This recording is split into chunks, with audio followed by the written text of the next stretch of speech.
ZABINA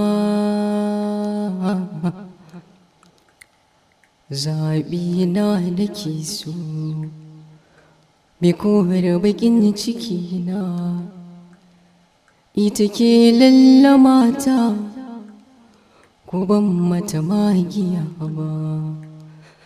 Da sinki nake kwana da tashi, kuma na yi mafarki.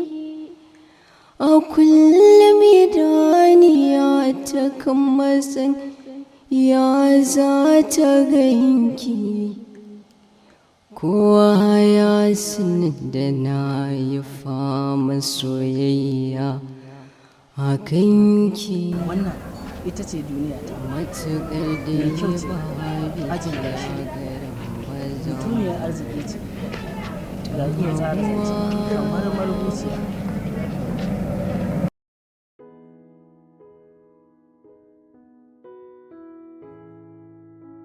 Salamu alaikum.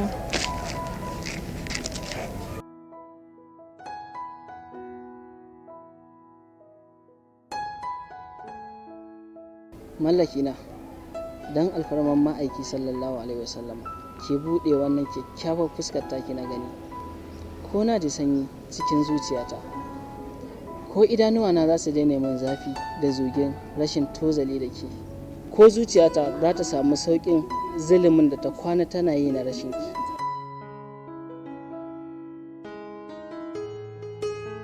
Tabbas Allah ya yi halitta nan, wannan wawan ne zai samu mace kamar ki ya bari ta kwace mai. Wallahi ko ana ha maza ha mata ba zan taɓa bari na rasa ki ba. Ko kuma wace ce za ta dace da samun miji irin ka ta yi wasa da shi. Kullum fata na shine na rayu da kai cikin gida, ko in ce inuwa guda, matsayin matarka kai kuma mijina. Na san na yi dace na zaɓa wa 'ya'yana uba na gari. Kai? Kalmar miji fa na jikin kiran da shi, kina nufin har zuciyarki ta amince da na zama mijinki? Ba iya zuciyata ba ma, har gangar jiki ne ba su da sukuni idan har ba sa jin fitar numfashinka, domin da numfashinka nake rayuwa. Duk sanda aka ce babu kai, to tabbas babu ni. Za mu rayu tare Umaima, za mu rayu tare Umaima. Tabbas za mu rayu tare, haka nake ji a jini. Zan yi matukar farin ciki idan aka ce gaki a kusa da ni. Idan aka ce babu kai, to kawai babu ni, ina nufin babu ni gaba ɗaya. Na ji daɗin wannan kalaman naki sosai. Kin san me na hango rayuwa auren mu? Tego? Wai irin na sake aikin nan, kin ce ni ba zan yi ba, kawai na zo ne miki dindu.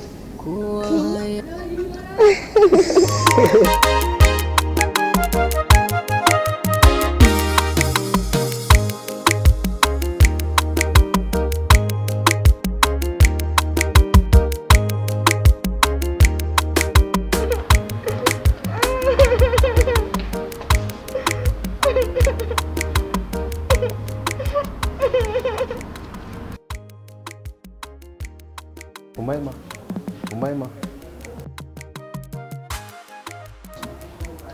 me yasa kika zaɓi ki azabtar da kanki akan wanda bai cancanci a zubar da hawaye ba? Umaima, ki tuna kanki don Allah. Umaima, ki tuna Umaima wace ce ki, kuma ki tuna matsayin da kuma matsayin da Allah ya yi miki. Babu kuma abin da kika nema kika rasa Umaima. Duk kuma wani gata da mutum yake so a duniya na nuna miki. Duk kuma abin da mutum yake nema ya mallaka a duniya na sa kin mallaka Umaima. Duk kuma wani abu da kike son yi ko ki samu na baki Umaima. Kuma Umaima na baki dama daidai gwargwakin mallake shi, kuma babu abin da na rage ki da shi Umaima. Sai Rashid. Rashid kuma Umaima?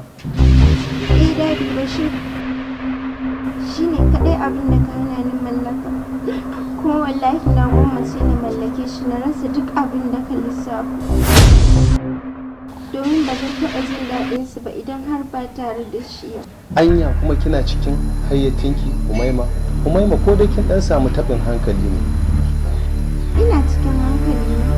Zuciyata ce ba ta tare da ni. Ƙwaƙwalwata ta daɗe da daina aiki daidai. Tun san da na gano cewa kana ƙoƙarin raba hanta da jini. Domin ni da Rashid tamkar hanta da jini ne. Ban yadda ba kuma bana tantama domin shi tinima ya manta da babin rayuwarki. A'a dadi ba zai taɓa mantawa da ni ba. Domin a cikin jini sai ke jin dukkan motsi. Kuma ni ma a cikin jini na nake jin numfashinsa. Ki daina mayar da rayuwarki tamfar tatsuniya domin abin da kike furta daidai yake da tatsuniyar soyayya da marasa aiki ke karantawa su kuma ba da labari.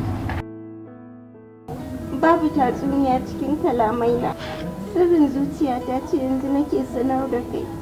Kuma ba zan taɓa rabuwa da shi ba domin shi ne numfashina. Rashinsa tare da ni tamkar ne ban kwana da duniya ne.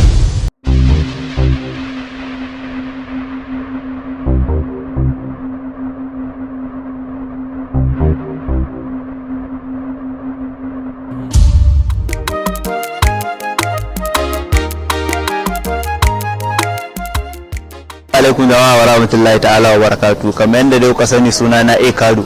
Muna gayyatar ku wata sabuwar YouTube channel da muka bude domin kallon wani sabon zazzafan series mai suna ZABINA a YouTube channel din mai suna ZABINA TV.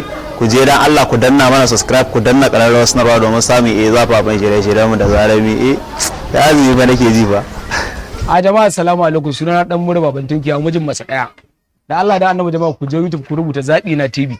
Wani zan kaɗai ɗan aikin mu ne mai suna ZABINA. Sunan YouTube channel ɗin namu ZABINA TV. Aikin da namu ranar Laraba ake sakin sa karfe 8 na dare. Insha Allah in dai ka je YouTube ka rubuta ZABINA TV za ka ga mu kaɗai muke amfani da wannan suna. Ku danna mana subscribe sai ku danna mana ƙararrawa. Mun gode.